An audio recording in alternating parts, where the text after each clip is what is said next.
Hi, Mami daw kuripot here. Ito yung aking extravagant adyang. Na 7 oras nag-overtime. Galit na nga si Jappy. Kasi sabi niya overtime ng overtime tapos hindi na nakakatulong sa taas. Sabi ko nakakatulong naman sa tiyan natin kaya pabayaan mo na. Pag may gusto siya, binibili ko lahat Pero ang threat ko kay Adyang, pagka wala akong naging subscriber ng mga kaibigan niya, regular na ganito lang papakain ko sa kanya yan. Chicharon, itong tirang lapo-lapo na may bagoong, tsaka yung matigas na kanin. Wow. 2 araw na ako nagsasaing ng matigas. Papayat niya ako. Oh, yan, papapayatin ko talaga sa, di ba?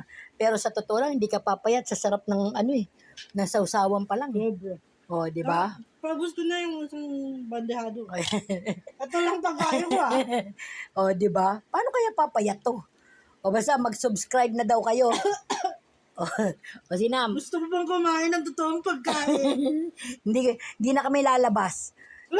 Pag sabi niya, pagka daw hindi nag-subscribe yung mga kaibigan niya, talagang hindi siya mahal kasi nga alam na papapayatin ka siya. O sige na, bye guys.